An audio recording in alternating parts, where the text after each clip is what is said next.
Welcome to the Andy Ruther Show. Here is your host, Andy Ruther.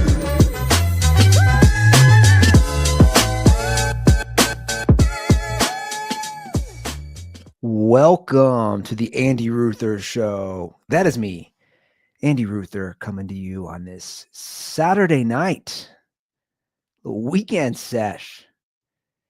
Yeah, the week got behind me. Not gonna lie, guys.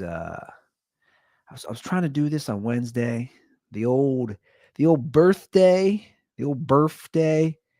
but some things came up. Took me about 36 hours to try to fix something under the sink. Still not fully fixed. Dude, they should have a show.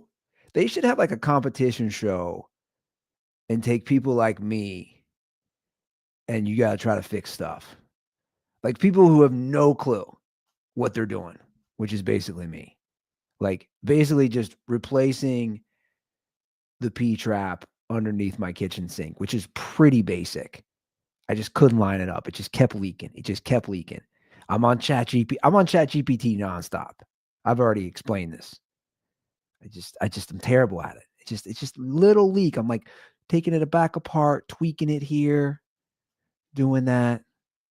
But they should have a show. Like have a show for idiots like me who are just the most unhandy people ever. Make it a show. Make it a competition. You can't use the internet. You can't use YouTube. You can't use ChatGPT. I would be cut round one. I'll tell you that much. I'm pretty stupid, pretty bad. But anyway, I got behind. That was Wednesday, and then it was my birthday, and big 4-4.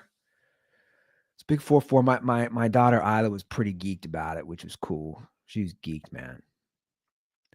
She was turnt for the birthday. I guess I've forgotten how turnt kids get for birthdays. She was excited. But yeah, 44. You can see it in the beard. Like I'm almost halfway to 50, which is crazy to think. But it was a good birthday, man. I got a really cool gift. Brittany got me this. I don't know if I talked about it on Dirty Sports. She got me this TV that, first of all, you don't need to plug it in. It's amazing. It's this LG TV. It's really nice. It's actually over here. It's like 27 inches. You can touch screen. It's on wheels. Her thinking was I could take it on the deck in the summer if I wanted to watch a game. I can take it in my office like now. I can move it around. Pretty awesome gift. Not gonna lie. Pretty badass. No cords, which is awesome. You just charge it. It can play TV for about 4 hours. It's pretty awesome. So yeah, man, it was a good. I kept calling it my Eric Davis birthday year because Eric Davis is my favorite player for the Reds. My favorite player growing up. Like he was the guy. I don't know if you guys you remember your first poster. Eric Davis was my first ever sports poster. He was my guy. Number 44, Cincinnati Reds. And I'm going to play the clip. I got the clip here from the 1990 World Series where he goes yard. Game 1, bottom of the first, 2 outs, and it literally set the tone for that entire World Series. The last time the Reds won a World Series. Huge underdogs against the Oakland Athletics. And I'm going to play the clip. When I play this clip, I still get goosebumps because I was at the game with my dad, right? Like I feel the energy, the World Series energy of that game and how crazy people were going. I just feel it. I'm just going to play the clip. So again, this is Eric Davis against Dave Stewart, who was a boss pitcher back in the day for Oakland. I believe he was a Cy Young winner. Not sure if he was that year, but he was a great pitcher. So this is, again, bottom of the first inning, 2 outs, and Davis just goes absolutely yard to center field. Check this out. Runner gone. Fly ball to deep center field. McGee back. It's going to go.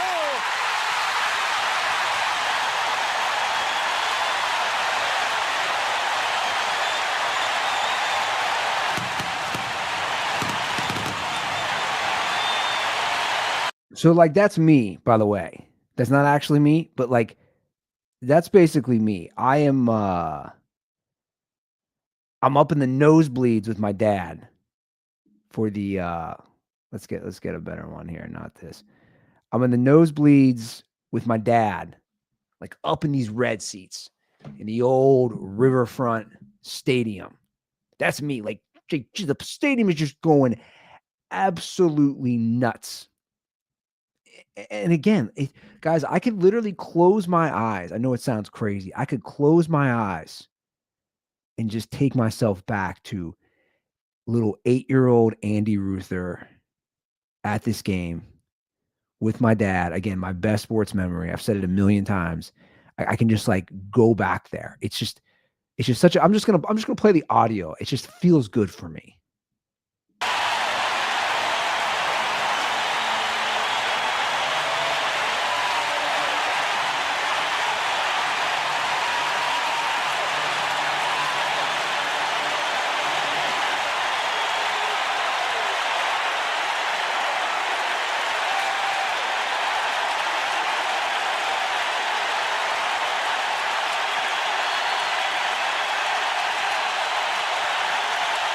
You know what I love about this, by the way? You know what I love?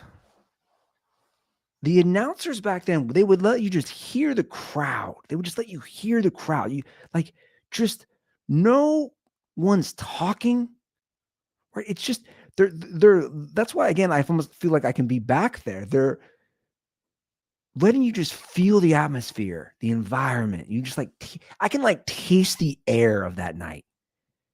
It was your classic October fall night where it was kind of chilly, but not too cold. I remember. I just remember how it felt. I remember all of it. And just like how good I felt like they won that game 1, 7-0, and they go on to sweep Oakland. It's just like crazy for me. And that's why like me, again, 44 this year, Eric Davis, number 44. It just takes me back. God, those stadiums were bad, huh? Those old dual stadiums for football and baseball were so bad. And they were all kind of cookie cutter. You had like the Vet in Philly, Three Rivers in Pittsburgh, Riverfront Stadium in Cincinnati. Like those stadiums that were just nothing unique about them. It's just like concrete slabs, all circular, again, all extremely very similar. Those three cities where it was both the football and baseball team. Not ideal stadiums, not good stadiums, but for me, again, it just the memories, it got me into sports, it got me into the Reds, and got me into Eric Davis, man. So great memories. And this was a really good birthday, to be honest. Brittany made an eclair cake that my mom used to make. That was like our favorite dish growing up as kids, our favorite dessert. This thing like it's got a whipped cream and a chocolate and a graham cracker, and it has to sit in the fridge for about 24 to 48 hours to solidify. And it's really like I crushed it. Full disclosure. Like on a big casserole dish, you would split this with the family over a couple days. I literally just went ham on it.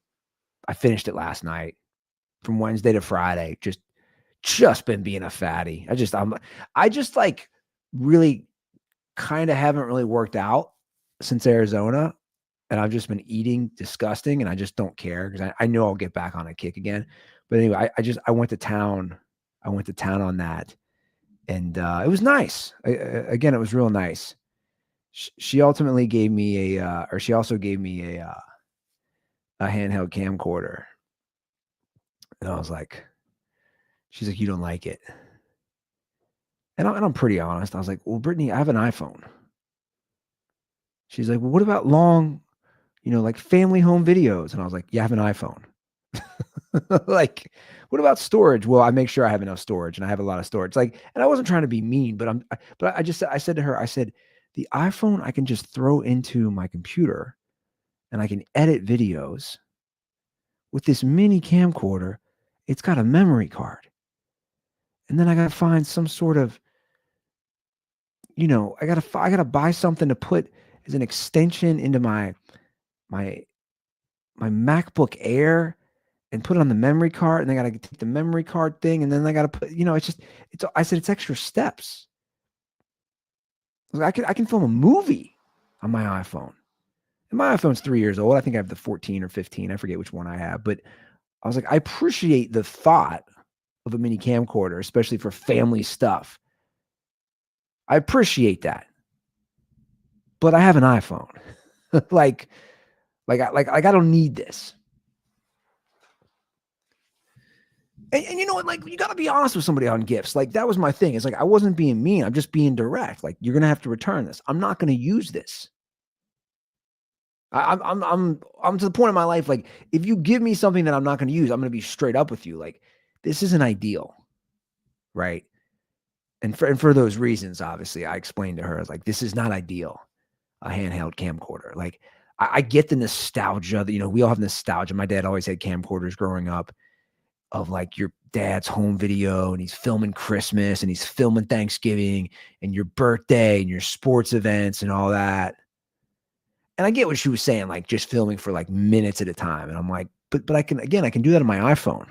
And I do. Plus we document, having the phone. I document so much stuff, way too much stuff with my kids. If you put up my phone, it's just all videos of my kids.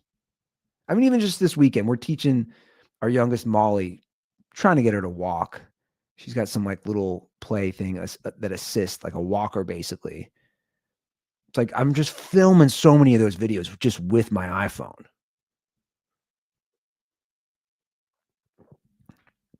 So yeah, birthday was nice. Thanksgiving was good. We go to Brittany's family, extended family. It's like literally like, I don't know, 30, 35, 40 people. It's insane. But she's got a lot of aunts that they run this thing like dude, it's buttoned up, man. They run this like a Ford assembly line back in the day. It's pretty buttoned up, and we did that, which was nice. It's just, like the holiday stuff is, you get days off and then you're always with family. That's the thing, right? Like last night was nice. I just stayed in. I watched my high school football. They're in the state semis. I just watched in the basement. Had a little THC drink and just felt good. Crushed the rest of that eclair cake. It was like just nice just to relax. That's the thing. So my brother used to always bitch to me, he still does, but he used to always bitch about Christmas. And he's like, dude, wait until you have a family, because you have to do 1,000,000 Christmases. You have to do 1,000,000 Christmases. He's like, I do my own family. I do my in-laws' family. I do, family with our extended family. Or his, my parents and them. And then it was literally like 4 Christmases. He's like, dude, I do 4 Christmases a year. That's a lot. Like, that's what I'm scheduled to do too. Like this year, 4 Christmases. It's a lot. People go, oh, you don't get to see your family enough. I get that too, but it's like 4 Christmases is a lot. That's a lot. It's a lot of Christmases. Right? Like, I'll do my own immediate family. I'll do Brittany's family. I'll do one with my brothers and their kids and their wives. And then I'll do Ruther extended. That's 4 Christmases. It's a lot of Christmases. I am just saying, like, I'm not trying to be an asshole, but as Santa waves in the background, my dad's his old 8th grade project that he did, I think it was 8th grade. But it's like, that's a lot. So like these holidays, they're great, and it's great to see family, but it's also exhausting. Like when you have kids, when you have kids like my age, when you have a kid who's not 3 and a kid who's 10 months old, like, it's a lot because of their naps and like our youngest, like her bottle feeding schedule, all that shit. Like, which I get. I don't want people to cater just to my family. They shouldn't cater just to my family. But it's a lot. It's just a lot for the kids. All these, because like you throw off their schedule and then it just ruins your night and it ruins your sleep. By the way, Gay Greg sent me a meme on Thanksgiving. My neighbor Gay Greg. Let's just pull this up. He sent me a Peanuts meme. Happy Thanksgiving. I guess we're at that level now. This Peanuts meme, Happy Thanksgiving. I guess we're at that level of friendship that he's texting me Happy Thanksgiving memes. I don't know what Gay Greg did. I don't know what he did. Not sure. But we are there now. We are there was a little drama in the neighborhood. Gay Greg pays somebody to cut his grass, and the guy blew. Pretty wild, actually. The guy who cuts his grass blew it straight onto the neighbor who I'm friends with. Just literally, apparently, just like blew all the leaves right onto this dude's driveway. The next door neighbor just blew them all right on. Just blew them all right on. And just left. Like he cut Gay Greg's yard, blew all the leaves on. And my neighbor tipped me off to this. And I tipped it off to my buddy. I was like, yo, man, the guy who cuts Gay Greg's yard just blew all the leaves onto your driveway. And my buddy, he texted Gay Greg and let him know. And then I saw Gay Greg and his wife out there raking the leaves off of my buddy's driveway back into their yard. And I told my buddy, and he's like, I didn't want him to do that. I was just letting him know, like, the dude should come back and fix it. I could just see the anger, and he was just raking off. I could just picture Gay Greg. He was still in a tie, like, this fucking bullshit. Oh my God. Why would he do this? Why? So annoying. It's cold out, and I'm in a tie, and I'm raking leaves because of my idiot lawn care guy. Like Gay Greg does not do lawn. He does not do like any yard work. Like his wife does it all. I see it. His wife does it all. Like his wife puts up the Christmas tree. I see his wife take out the garbage cans. Like he does not get dirty, Gay Greg. He's like, I'm not touching that. Ew, a rake. Disgusting.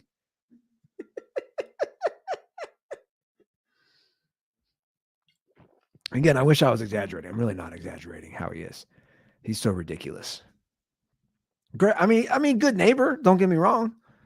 Good neighbor, but he's pretty ridiculous. I was just like watching from my window. You know me. I'm just like so fucking nosy. He's just raking like, I can see the look on his face like, this is gross. I need to go home and go inside and get some hot chocolate. This savage blowing leaves on his yard. That's so rude. So rude. So I care. Isla. I was combining Isla and Daycare. Isla is switching Daycare. Breaking news. My daughter Isla is switching daycares. You guys know how much I've talked about daycares on this show. Because nobody talks about it. Nobody talks about the price of daycare. Again, I'm like the only one. I guess more people are now, though. She's switching daycares. So we've reached our point. And she starts a new daycare Monday. It's literally basically across the street. So here's how it went down. Isla will start preschool next fall. And we weren't even looking for her. I said around that time, I'd like Molly to be in a new daycare. So we looked at a daycare basically across the street from where the girls are at now. And they don't start until 18 months. So I was like, okay, so they have an opening next July. I was like, okay, Molly's just got to kind of sit through it. And the truth is we like the, we've liked most of the workers at our current daycare. Like, but anyway, like she'll just have to sit through it for another 8 months and it'll be fine. But the director of that daycare was like, hey, we got an opening for Isla's age. And I was like, interesting. She's like, yeah, you got an opening. I said, well, my daughter, we're trying to get her into this, into the Catholic school by us for full-time preschool. And she's like, well, we have an opening. I thought, okay, so she could do 9 months at that place. So I tore it. Dude, it's like night and day. It's like night and day where we're at. It's structure. They got way better food options for the kids, much healthier, clean, smaller, which I like. All the teachers are like, they've been there forever. A lot of them have, their undergrad or their associate's degree. It's just way more buttoned up. It's like our daycare is just like, these are like these chicks' first jobs, or they got kids there, right? So they keep their kids there at the daycare to get a discount. Like that's what our current daycare is. And I've complained all along, just for me, if I'm paying this money, I got to get value. I got to get a return on investment. And the truth is, I just don't feel that way at the current place we're at. I just don't feel that way. $625 a week for the two girls. $625. It's a lot of money. I keep saying it, and I'll keep saying it. It's a lot of goddamn money. Plain and simple. If I'm paying $33,000 a year, I got to get some sort of return for my kids. I got to. And I'm just not feeling that. We've been at this current daycare for 2.5 years. It started good. It's just gone downhill. That's the truth. And the more I learn about this business, I'm just like, it's a numbers game for you guys. It's a numbers game. There's been asshole kids you don't kick out. It's a numbers game. You just want to keep the money. So the place that Isla's going to start going, it actually is more expensive. It's probably about $100 more a week. But I know we'll get a return. It's structured, right? It's got guidelines. It's got basically what you would deem like a school itinerary throughout the day for the kids. And it's just everything about it is better than our current one. Like everything. That's the truth. And it'll suck that we have kids at two different ones. Again, they're literally across the street, but that is what it is for the time being. But dude, like the analogy, I'm trying to think of the good analogy. Like I toured it, and I was telling Brittany, I was like, it's like, it's like our current daycare is dial-up internet. Here's the analogy. It's dial-up internet, our current daycare. The one that Isla's going to start on Monday is the internet that everybody has. It's the broadband, right? It's the up-to-date internet. Like that's the analogy, truthfully. And again, it's no disrespect to where we're at, workers. I've always liked the women who work at our current daycare. Isla has been fond of many of her teachers. Many of them left, though, the long-termers. Many of them left. But they just cycle these women in and out. I don't even blame the women. They're not making anything. They're not making anything. I don't know how you live off the $18 an hour or whatever they make. I don't blame them. It's a broken system. I was sent this. I want to pull this up. I was sent this from Tyler. Tyler's he slid into my DMs here. And again, my DMs are always open at Andy Ruther. He slid into my DMs here. And let's see here. Here it is. This is from Black Millionaires, which is, a Instagram feed that I am frequenting. Not that the feed matters. It's pretty funny, though. He sent it from this feed. Black Millionaires. Which, what is this feed? It's a media and news company. Okay. So we sent it from Black Millionaires. But anyway, it's the headline, and it's what it says is what I want to talk about, guys.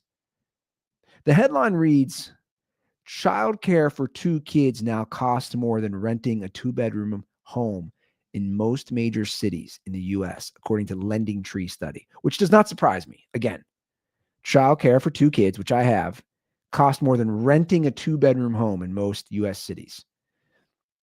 All right, so let's see exactly what it says here at Black Millionaires. A new Lending Tree analysis reveals a harsh reality for parents in most major U.S. metros. Full-time childcare for two kids costs more than renting a 2-bedroom home. Using the 2024 Child Care Aware of America data and 2026 HUD rent estimates, researchers found that while infant care alone averages $1,282 per month nationwide, caring for an infant and a 4-year-old averages 31.5% more. 85 out of 100 major metros now have childcare prices that exceed rent. Think about that. Think about what I'm saying. Your childcare costs more than your rent or your mortgage, basically. It's like I always say, childcare is 2 mortgages. It's 2 mortgages. That's literally what this is saying. The worst cities for childcare versus rent. This is kind of interesting because these aren't big cities. In Omaha, Nebraska, it's almost $2,900 for 2 kids versus rent, which is $1,368. It's 111% more to put 2 kids in daycare than it is for rent. Same for Milwaukee, 111%. Buffalo, New York, 106%. Infant-only childcare surpasses rent in 11 cities. This is infant-only in 11 cities. And again, these aren't major cities. Springfield, Massachusetts, Milwaukee, Wisconsin, Wichita. Experts say families often have no alternative. Many parents can't stay home or rely on relatives, with childcare up 35% since 2019. Again, childcare is up 35% in 6 years. I love the first comment here, by the way, from this douchebag. I don't know who this douchebag is. He's got a big following. Fellas, this is our wake-up call to start grinding. Put down the weed, stop playing Madden, figure out how to make extra income so you don't have to pay for somebody else to raise your kids. This is from Rayco Jefferson. He's got 558,000 followers. I help people make money with AI models. Fuck this guy, by the way. Like fuck this guy. I'm just going to be pretty blunt here. Fuck this guy. Put down the, but buddy, it has nothing to do with weed. Tell me you don't have kids without telling me you don't have kids. That's what I'm going to say. Tell me you have kids without telling me you don't have kids. It has nothing to do with weed and playing video games. These are the costs.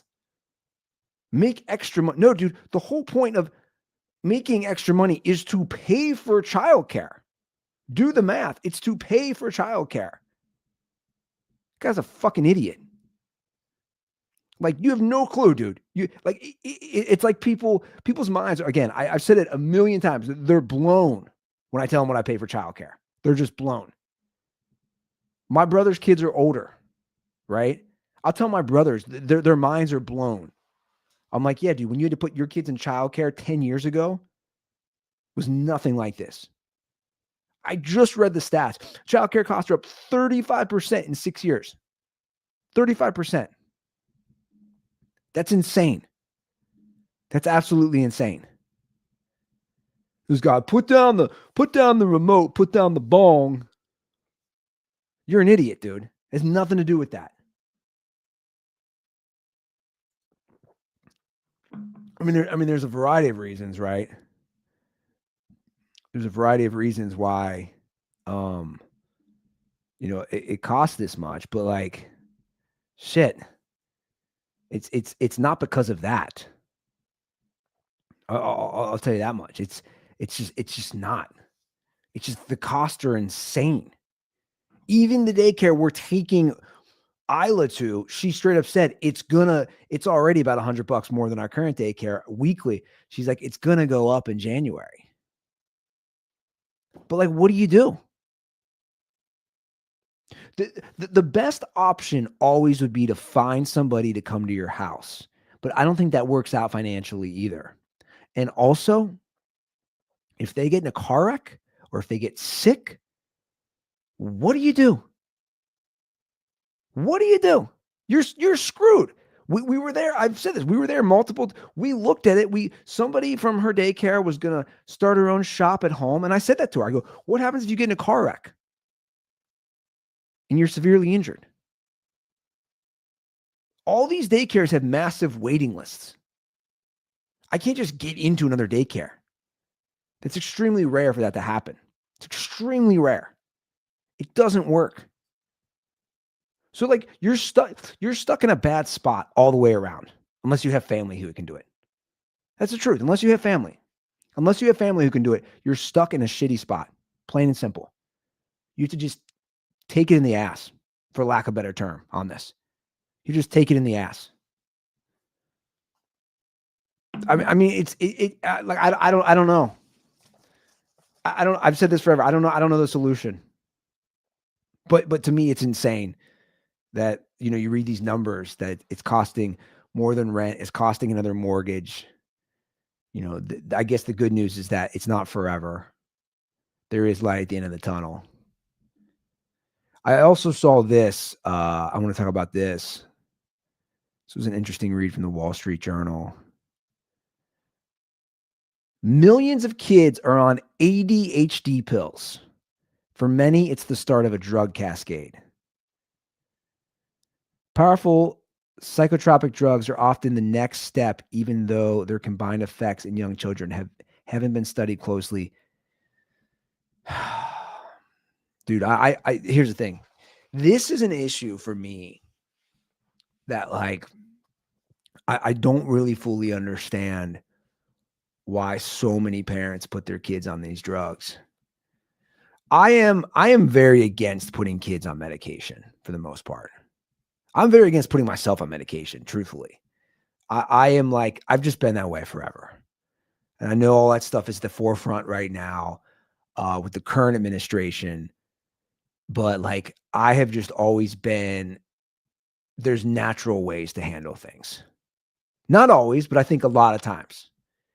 So, like I just missed the craze of ADD and ADHD. And truthfully, for sure, knowing me, I would have been diagnosed like ADD or ADHD.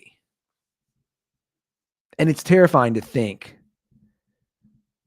that they would have put me on a drug, because I think kids need to have an outlet. Sometimes they are going to be ADD, which is fine. Like it's fine. Let me just read the stats on this. It's crazy. About 7.1 million American children ages 3, so basically my daughter Isla's age, to 17 have an ADHD diagnosis. This is according to an analysis of 2022 federal data. Here's what's terrifying to me. Absolutely terrifying. About half of those 7.1 million kids, again, ages 3 to 17, took ADHD medication for it that year, and prescriptions are growing. Yeah, that's a problem for me, man. That's like a serious problem, right? That's a serious problem for me. You have over 3.5 million kids ages 3 to 17 taking medication for their ADHD. And you read this was like a long form piece, and it highlighted people's stories. It was a really good piece by the Wall Street Journal, to be honest. And it highlighted their stories and how they started on drugs for ADHD, and then they needed other drugs to counter the ADHD, and then they needed more drugs. And it's just like, the truth is, it disgusts me. It just disgusts me. It's the pharmaceutical, big pharma on steroids. It's the crap. It's like, that's why I don't mess with this stuff. That's the truth. That's the truth. It's disgusting to me. Like, there's going to be a lot of kids that maybe have ADD, that have ADHD. Take that energy that they have and find outlets for it. And it's not always easy. And I think there's a good chance my daughter Isla, truthfully, might be ADD or ADHD. I just see how she acts. I see myself. I see Brittany. Brittany's like me. Same way. Dude, I'm not putting my kid on drugs. That is the very, very, very last resort. Plain and simple. Plain and simple. Oh, you have trouble focusing? All right, let's find healthy avenues for this. Whether it's some sort of exercise, whether it's some sort of extracurricular activity, some sort of creative field, whatever it is. Like, the truth is, now that I have kids and I really look at these things, and I obviously want to be aware of what I'm putting into my child's body, like, I see this and I'm pretty much disgusted, to be honest, to see that many kids that are on pills for ADHD. And the truth is, these doctors get kickbacks. I mean, look, that's not like a myth. That's not like a conspiracy. that Big Pharma has their hands in all these doctors' offices, all these pediatrician offices. I mean, that's the truth. That's the honest truth. And I think the good silver lining with what happened in COVID and everything that came out and all the controversy, I think that was the good silver lining, is that like people are now more aware, and they should be looking at doctors, looking at where the money comes from, big pharma, all those things, man. Like all those things. Dude, I never questioned anything until all this stuff happened. That's the truth. I just blindly supported everything. I did. And it's truthfully, and it changes even more, like I said, once you have kids. Now we'll see. Like my kids aren't really in school yet. We'll see if if there's an issue. But again, like that's the last resort for me. Those numbers are staggering to me, that 7 million kids are diagnosed with ADHD and that over half of them take it. Guys, these drugs are bad, man. They're bad. I just think they're bad. I don't know. Like, even if you're depressed, even if you like, I'm just so against people. Just find an avenue. Not everybody can. Not everybody can. Again, I understand there are situations that people need to take something, but I don't know, man. I used to have really bad anxiety flying. I guess I still do. To the point that like I had the smallest prescription for Xanax. Like the smallest prescription for Xanax to calm my nerves when I flew.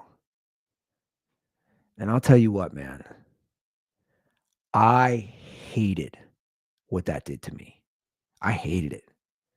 Dude, it put me in like a zombie-like trance for hours, not just the flight. So I would take it, dude, it was literally like a quarter of a milligram or something. It was such a small amount, but it was so powerful.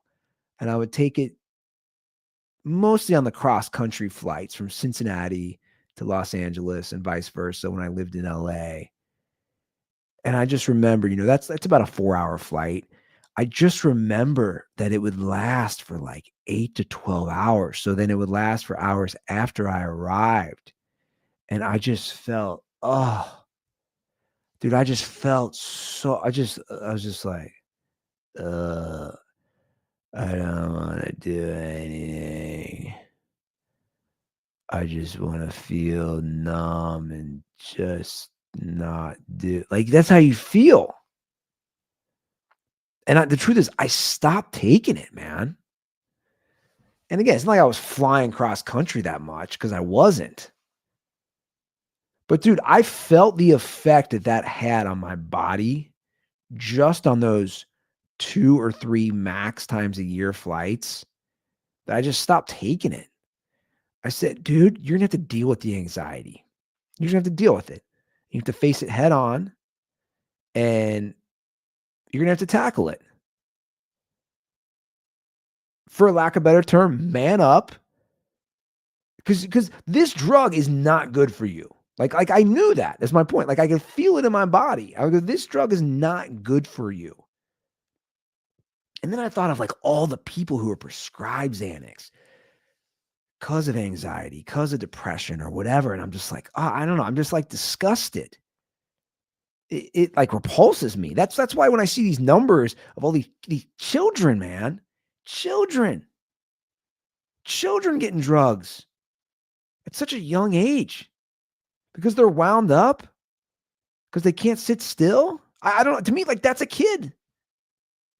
That's a kid. As a parent, it's not always easy. Trust me, I know. Like Isla just like procrastinator, doesn't want to go to bed. Like tonight, it's like she's exhausted. She didn't take a nap today. I'm dealing with all those things. The last thing I want to do is put a pill, put a chemical in my child's body to throw off the imbalance. No fucking way, man. No way. No way. And if it came to a very difficult decision, that would not be something I'd want to do, right? If it got to that point where, let's say, it was real bad. I don't know. I see those things and I'm like, it angers me. It depresses me. It's just like, why are we doing this, man? Why are we just drugging our children? Because they're wound up, because they're hyper. I remember when I was a kid, they used to call me hyperactive. My brothers used to joke, oh, Andy's hyperactive. He's so hyperactive. Yeah, I had a lot of energy, man. A lot of energy. I still do. You know, we went on that trip to Arizona. And it was funny because Brittany, that was like our first well, it was our first trip since we had our kids together, but it was like our first longer trip, even though it was only 3 days. Because we only met 4 years ago. But she's like, man, we couldn't be more different. Again, it's just like my energy. She's like, we couldn't be more different. Like, you can't just sit still. Like, she's going, we're in Scottsdale at this resort, and she's like, I'm getting a massage, I'm getting a facial, I'm sitting by the pool drinking a pina colada, enjoying the 85-degree weather, where I'm like complete opposite. I just can't do that, especially not now. I don't know. I hiked Camelback Mountain, and I realized it was about 1.5 miles from our resort, because I took an Uber there, and then after I hiked it, I felt great. I still felt great. I said, it's only 1.5 miles away from the resort. I'm going to run after hiking the mountain. I'm going to run back. And she's like, you're a lunatic. I go, but that's my relaxation, man. That's how I deal with it. Right. My ADD, if I have it, or ADHD, whatever, it's like, that's how I deal with it to relax. I'm going to go hike a big ass mountain and then run home because I'll feel better. And I did. That night I felt so relaxed. We went to this great burger joint in Scottsdale. I got a big ass burger. Literally was asleep by 9:30 that night. I felt great. That's how I deal with it. And that's what I would say for these kids, or for anybody who's battling this.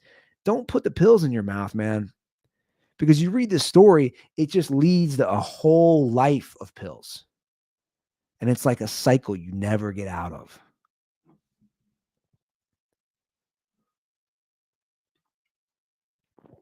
Anyway, thanks for coming to my TED Talk. All right, Andy Ruther Show hotline. What is it? Let's pull this bad boy up. 859-935-0078. Once again, the Andy Ruther Show hotline, always in the description of the podcast. 859-935-0078. All right, guys, that is the show. DMs are always open. Thanks for shooting me that DM, Tyler. I appreciate it. I've gotten DMs a lot more recently from you guys. Appreciate it. Again, I'm always here to talk. Hotline's always open. You guys have a great rest of your weekend. We'll see you next week. Peace.